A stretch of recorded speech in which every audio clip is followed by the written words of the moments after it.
Bom dia a todos, cumprimento a todos, agradeço o convite aí feito para participar desse momento. Está dando para ouvir? Cumprimento o amigo Paulo Eduardo Martins, que mais uma vez estamos aqui juntos nessa jornada cívica, né? O Guilherme, o Rodrigo, e todos aqui os organizadores deste evento e todos os participantes de vários estados do Brasil. Caríssimos amigos, agradeço pelo convite de estar com vocês nesta que é a minha cidade natal. Venho como convidado para partilhar com vocês um pouco do momento atual, de muitas apreensões e também esperanças. Por isso estamos aqui, especialmente no contexto político da atualidade. No ano passado, durante a campanha eleitoral, percebemos claramente que não temos mesmo organizado um movimento conservador no Brasil. Não temos uma força agregativa e autêntica capaz de galvanizar os inúmeros grupos e tendências existentes para proteger e fortalecer os princípios e valores conservadores em nosso país. Eu falava disso agora há pouco na entrada com o pessoal aqui de Brasília, né? Sobre essa questão. As poucas lideranças conservadoras fazem o que podem, mas sem o suporte necessário para ações realmente eficazes.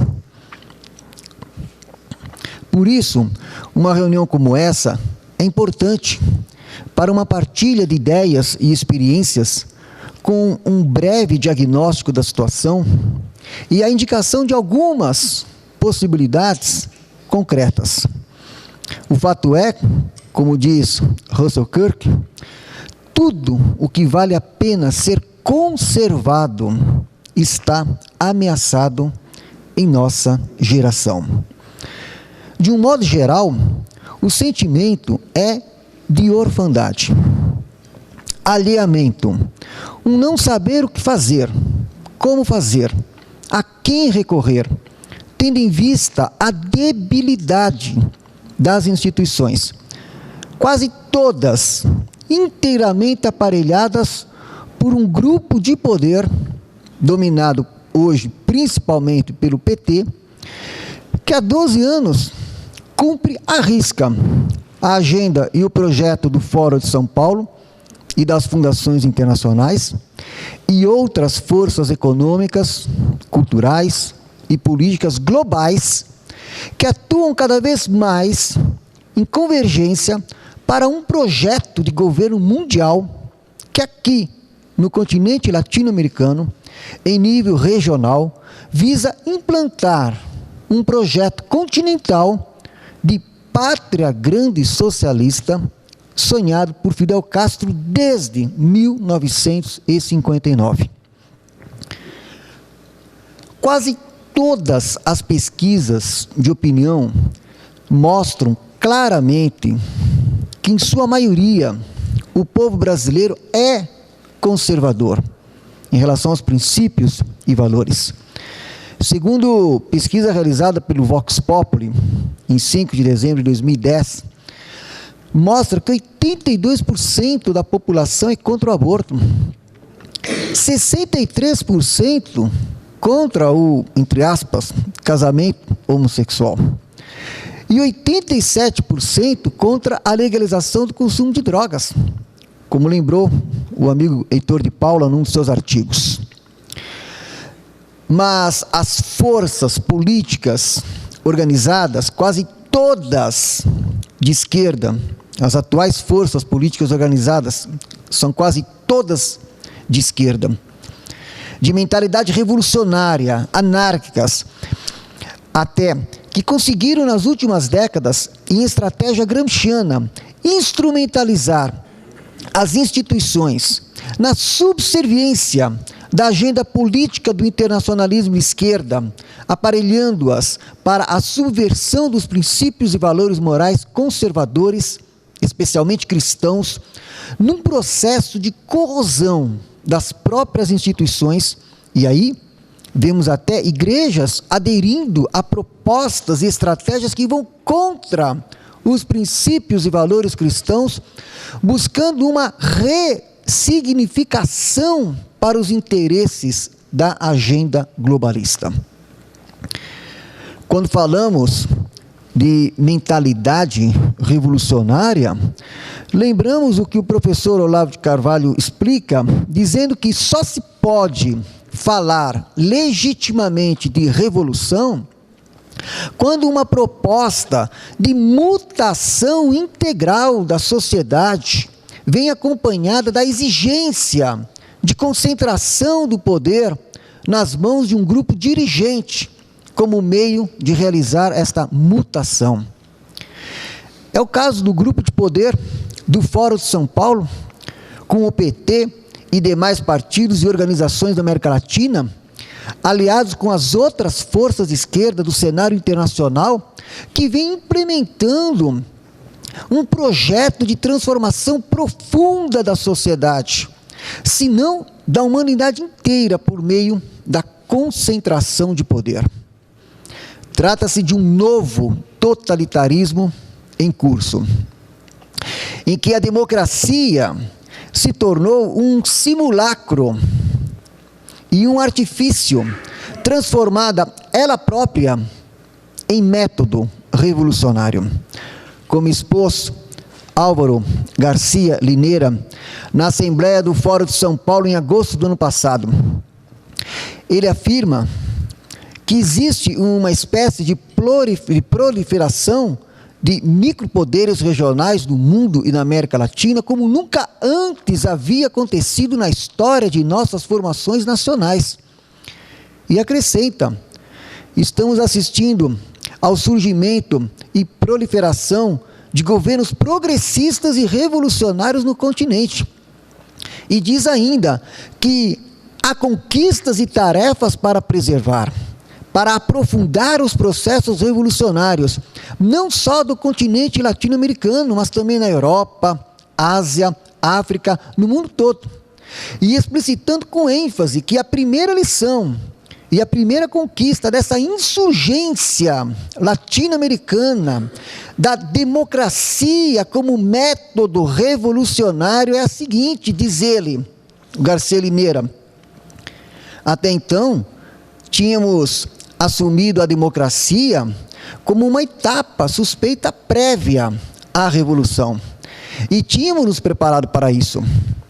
As circunstâncias de ditadura e de dominação colonial haviam criado as condições para essa visualização da democracia meramente como uma etapa prévia de um processo superior chamado revolução, em que a democracia está se transformando e é possível transformá-la no meio e no espaço cultural da própria revolução. Aqui no Brasil, o SEBRAP, com os recursos da Fundação Forte, ajudou muito nisso. Durante muitos anos, os pesquisadores do SEBRAP, tão envolvidos que estiveram com a redemocratização no Brasil, para viabilizar os conteúdos que depois veremos expostos nos programas dos partidos de esquerda, para o triunfo da Revolução Democrática. Garcia Lineira explica: trata-se da transformação das faculdades de cidadania, dos direitos de pensamento, de associação, de organização, de mobilização, numa textura e numa rede que tem permitido que a totalidade dos governos revolucionários e progressistas da América Latina chegasse ao poder. Mas esta transformação da democracia em método revolucionário não chegou como uma mera apropriação do olhar mutilado, fragmentado, da democracia dos governos conservadores e neoliberais. O que ocorreu, diz ele, na América Latina, foi uma apropriação social da democracia como espaço propício para a hegemonia. A hegemonia entendida no sentido gramsciano de liderança intelectual, de liderança ideológica, de liderança política. é o que o grupo de poder do Fórum de São Paulo, com o PT e demais partidos e organizações de esquerda desejam e vem trabalhando nisso com afinco. E por que tem tido sucesso com a democracia como método revolucionário?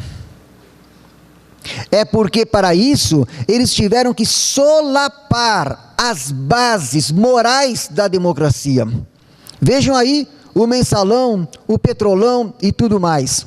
E fizeram isso com eficácia. Prepararam-se para isso durante décadas e conseguiram seu intento com um sistema de ensino degradador, com a derrocada proposital de todas as instituições e com a ajuda de uma imprensa subserviente. Por isso que hoje já não encontram mais resistência com força capaz de reverter o processo, porque eles têm buscado neutralizar e minar a essência conservadora das instituições que deveriam defender a democracia de tal estratégia e salvaguardá-la de tal ardil. O que tem havido, então, com isso, é o que estamos vendo, uma degeneração da democracia em demagogia, com o populismo, o clientelismo e tudo mais, para que hoje a democracia seja mesmo o método revolucionário capaz de promover o aniquilamento de toda e qualquer resistência ao projeto totalitário de poder, da chamada integração latino-americana, com os pressupostos ideológicos impostos pelo Fórum de São Paulo. E estão hoje numa fase decisiva para consolidar esse processo, sem que as forças conservadoras sejam capazes de fazer frente a isso no momento. Forças essas que reagem, é certo, mas com insuficiência para debelar o ovo da serpente. Um encontro como esse pode suscitar alguma esperança de primeiros passos e passos certos para evitar esse novo totalitarismo em nosso país? Que o globalismo é um processo revolucionário? Explica o professor Olavo de Carvalho. Não há como negar. E é o processo mais vasto e ambicioso de todos. Abrange a mutação radical, não só das estruturas de poder, mas da sociedade, da educação, da moral e até das reações mais íntimas da alma humana. Projeto esse de manipulação, cuja demanda de poder é a mais alta e voraz do que já se viu. Tantos são os aspectos que o compõem, tal a multiplicidade de movimentos que abrange, que sua própria unidade escapa ao horizonte de visão de muitos liberais e conservadores, levando-os a tomar decisões desastradas e suicidas no momento em que se esforçam para deter o avanço da esquerda com esse projeto totalitário de poder. E se Garcia Limeira também disse lá na Assembleia do Fórum de São Paulo que a política é fundamentalmente a luta pela direção das ideias mobilizadoras de uma sociedade, pergunto aqui para vocês, o que nós, conservadores, temos feito nesse sentido? E o que podemos e devemos fazer diante dessa atual configuração à nossa volta? Como fazer esse combate pela direção das ideias mobilizadoras, daquilo que realmente temos convicção de que seja o bem para a nossa nação, essencialmente conservadora? E ainda, para completar esse raciocínio, Lineira acrescenta dizendo que todo revolucionário luta pelo poder do Estado, que é metade matéria, metade ideia, diz ele. Todo o Estado, o conservador, o revolucionário, o que está estabelecido, o que está em transição, é matéria, é instituição, é organização, é correlação de forças, mas também é ideia. é senso comum, é força mobilizadora no âmbito da ideologia. Nós, conservadores, estamos preparados para esse combate no campo das ideias e no chão da realidade? O fato é que, como escrevi há algum tempo numa carta, estamos numa encruzilhada histórica e será preciso remover a pedra colocada no meio do caminho. Seremos capazes disso? Como? Esse é o desafio. Seremos capazes do escudo espelhado de Perseu para petrificar o olhar da Medusa que aí está, o olhar do grande irmão orwelliano, a ameaçar a nossa liberdade e a dignidade como pessoa humana? A vida humana tem sempre que decidir o que vai ser. É forçoso justificar-se a cada passo, justificar-se perante si mesma em face do seu projeto. O que significa ser a vida humana intrinsecamente moral. Mas a moralidade da vida não implica na moral intelectual do dever ser, e sim na moral concreta do ter que ser, ou que fazer. É, pois, um imperativo. A vida humana é estruturalmente projeto, antecipação constante de si mesma. Mas tal antecipação pode ser equívoca, pode trair o si mesmo, de que o projeto é antecipação. A tradição conservadora no Brasil, com suas características específicas, permitiu vicejar entre nós o que Gilberto Freire chamou de um cristianismo liricamente social. Especialmente um catolicismo que age na formação brasileira, entranhado na história e na cultura do povo. Por isso, o projeto de Pátria Grande socialista, por ser artificial, vai contra a nossa identidade mais profunda, contra o Brasil real. Sabemos que a identidade de um povo nasce com ele. Desde a celebração da primeira missa, na então terra de Santa Cruz, que já foi possível vislumbrar a emergência da natureza convergente, integrante da nossa identidade cultural, expressa numa vitalidade exuberante, em um poderoso caldeamento, cuja força é assinalada pela pluralidade. Força de assimilação, no enriquecimento de valores fundamentais que justamente o cristianismo, como força civilizacional, permitiu à nossa nação uma plasticidade cultural que fez o regime brasileiro, em vários sentidos sociais, um dos mais democráticos, flexíveis e plásticos, pois, diz Gilberto Freire, a cultura europeia se pôs em contato com a indígena, amaciada pelo óleo da mediação africana, gerando assim uma cultura verdadeiramente aberta ao universal.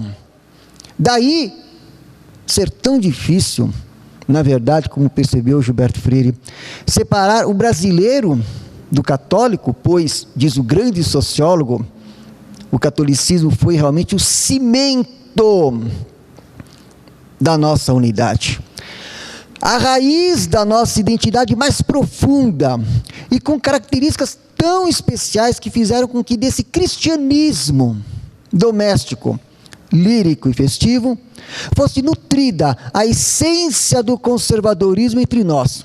Por isso, esse estranhamento atual, quando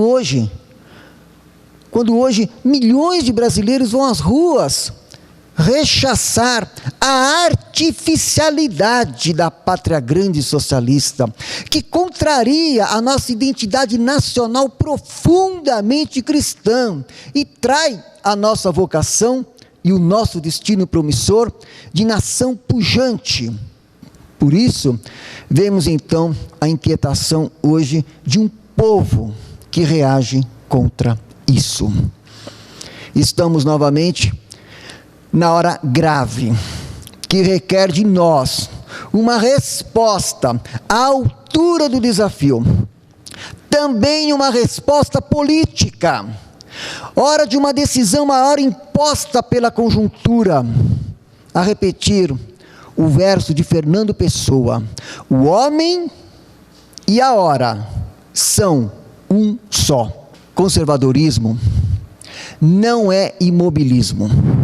Pelo contrário, por ser uma ideia, força mobilizadora no contexto da laicização do pensamento político, mas não uma ideologia, como também disse Russell Kirk, que embate ao progressismo, mas esta outra ideia, força mobilizadora, esta sim, profundamente ideológica, o progressismo, que seduz a tantos, pelo apelo sedutor aos idealismos da utopia.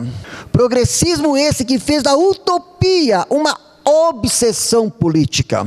E sabemos que o pensamento cristão não é utópico, pois que o fim último do homem é ultraterreno. Mas persistem os equívocos da concepção política utópica no projeto de poder global em curso, visando inclusive instrumentalizar também as religiões, hoje, descaracterizando-as, esvaziando-as de seus significados, para servirem aos propósitos de domínio mundial. E por isso, o internacionalismo de esquerda se une tão facilmente hoje aos movimentos da New Age e a todas as seitas neopagãs, também ao islamismo, para com todas essas forças minarem cada vez mais a moral judaico-cristã da civilização ocidental. E por isso todas essas forças, imbuídas de utopismo, se voltam contra o cristianismo, mesmo sabendo das dolorosas experiências recentes do pesadelo de governos totalitários anticristãos. Lembro aqui também um artigo de P. Andrew Sandlin, dizendo que os regimes políticos mais cruéis, violentos e assassinos na história da humanidade têm sido os não cristãos ou anticristãos. E ele dá exemplos: o humanismo pagão, primitivo dos antigos Egito, Babilônia, Pérsia, Grécia e Roma, e o humanismo secular sofisticado da França revolucionária, União Soviética, China Vermelha, Alemanha nazista, Itália fascista e outros estados seculares modernos. E ressalta: o cristianismo não é meramente uma matriz na qual a liberdade política floresce. Ele é o único fundamento sobre o qual se pode construir uma sociedade livre. Pois o cristianismo, base da civilização ocidental, garantiu os critérios morais necessários para a solidez dos princípios e valores verdadeiramente promotores da dignidade da pessoa humana. Sandlin ainda afirma que a força política mais libertadora na história da humanidade tem sido o cristianismo. E ele explica que a unidade do antigo mundo pagão consistia na divinização da ordem temporal na forma do Estado. Mas o cristianismo reconhecia outro rei, embora não por meios anarquistas.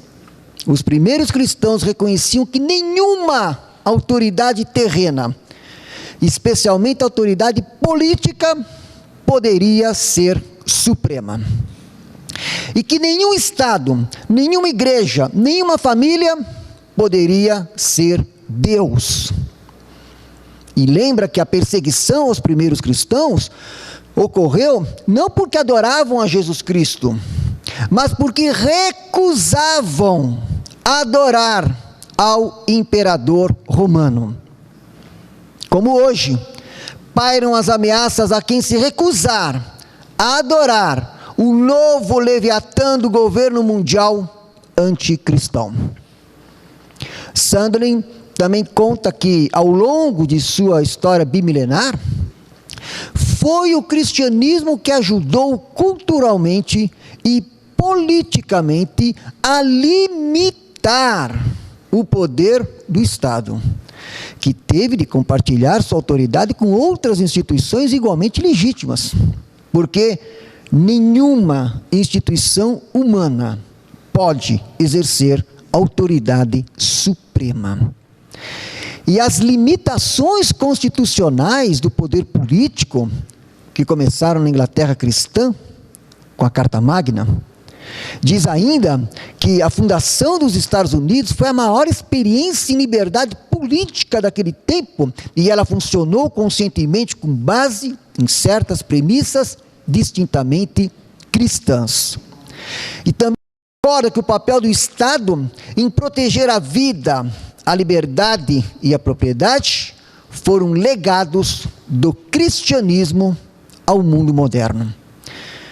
É, portanto, irrefutável a influência cristã no conteúdo do conservadorismo político que precisamos para vencer a batalha das ideias e assumir mais uma vez, a direção das ideias mobilizadoras no combate necessário para evitar o agigantamento do Leviatã que aí está, querendo impor um governo mundial que se utiliza inclusive de ideologias anárquicas para chegar ao poder total, comprometendo assim a proteção da vida, desde a concepção até a morte natural, as liberdades individuais, a propriedade privada e a dignidade da pessoa humana. E para conservar a dignidade da pessoa humana em sua inteireza, a perspectiva cristã continuará sendo a garantia de todos os verdadeiros direitos e deveres humanos. É o que diz Ratzinger. O próprio Cristo traz a demarcação decisiva para a história mundial e de que ele, nas incertezas do caminho histórico, que se tornam cada vez mais dramáticas, não permanece apenas como ponto de partida, mas também como meta. Orientados para ele, dirigimos-nos para um fim que não é simplesmente a destruição, mas a realização plena, realização esta que começa aqui a ser edificada. Daí a importância da atuação também no campo político, mas que somente alcançará a realização plena na eternidade. Por isso, temos convicção de que, como diz Ratzinger, a fé cristã tem muito mais futuro do que as ideologias que a convidam a abolir a si mesmo. E então, o que fazer? Dissemos aqui no início de que é preciso a indicação de algumas possibilidades concretas. Para finalizar, portanto, esta minha exposição, apresento aqui 4 propostas para reflexão. Bom, teria aqui uma lista enorme de iniciativas, mas tem aqui 4 propostas para reflexão. Primeiro, é preciso que façamos uma aliança com as forças conservadoras dos Estados Unidos, pois são elas que poderão nos ajudar a fazer frente a esse projeto de integração latino-americana, cuja pátria grande e socialista, com os propósitos aqui mencionados, visam também minar as resistências que ainda possam salvaguardar a cultura judaico-cristã da civilização ocidental. Digo, as forças conservadoras norte-americanas. Por isso, os grupos de poder do internacionalismo de esquerda temem as forças conservadoras norte-americanas. Eu incluiria também as britânicas e israelenses nesse contexto de tensão global.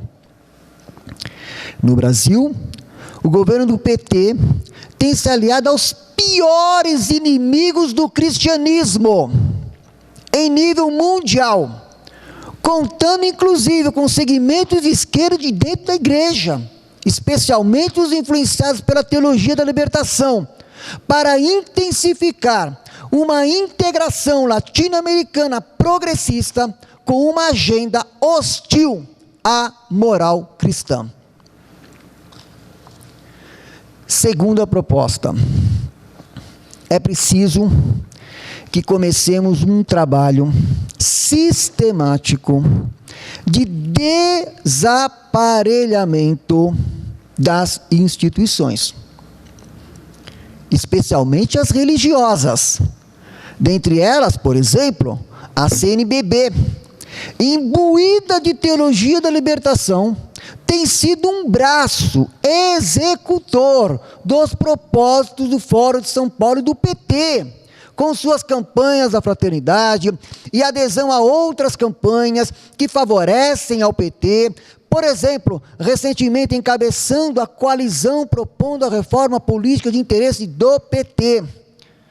Para que esse desaparelhamento ocorra, é preciso otimizar a já existente militância conservadora, especialmente jovem e cristã, para cobrar das autoridades religiosas competentes, fidelidade aos princípios e valores cristãos, coerência de vida e efetivo pastoreio, denunciando omissões e cumplicidades daqueles que têm postos de decisão. Do mesmo modo, o desaparelhamento aqui proposto deve ser feito em outras instituições, especialmente das universidades e dos meios de comunicação. Terceira proposta, é preciso investir a médio e longo prazo na formação de lideranças capacitadas para atuarem como defensoras dos princípios e valores conservadores, especialmente cristãos, em todos os setores da sociedade, não apenas no campo político. Preparar os políticos para que tenham conhecimento sólido das questões com as quais terá de deliberar e votar nas instâncias decisórias, sendo eleitos, em todos os níveis, e por uma coerência de vida e vigor de ideias e ideais, qualificados para o debate e o combate que se faz necessário para afirmar os princípios e valores que representam. E quarta proposta, é preciso otimizar ainda mais o extraordinário meio das redes sociais, para agregar conservadores, difundir e apoiar iniciativas nesse sentido, e defender uma internet livre de qualquer manipulação, censura ou de qualquer outra forma de restrição e monitoramento ideológico. Penso que esses 4 pontos formam, assim, pilares de ações estratégicas que não podem ser negligenciadas, que trago como contribuição para a reflexão, que não podem ser negligenciadas diante dos desafios atuais, em meio ao contexto que aqui brevemente apresentamos. Eu poderia aqui elencar mais itens, por exemplo, a problemática da doutrinação ideológica marxista nas escolas, do ensino fundamental até o nível superior. Vejam aí, agora, a questão da ideologia de gênero, etc. Como vem, é preciso fazer a contra-revolução cultural. A contra-revolução em todos os aspectos. Agora, é certo que falamos aqui a partir do enfoque de uma questão política, mas sabemos que estamos mesmo em meio a um combate espiritual. São Miguel Arcanjo, defendei-nos no combate, é o que pedimos em oração. Tenho esperança de que o Brasil dará uma resposta à altura de tais desafios para assumir sua verdadeira identidade como nação, a partir dos princípios e valores cristãos que, como dissemos, fez vicejar aqui uma grande nação para orgulho nosso e felicidade da pátria. Muito obrigado.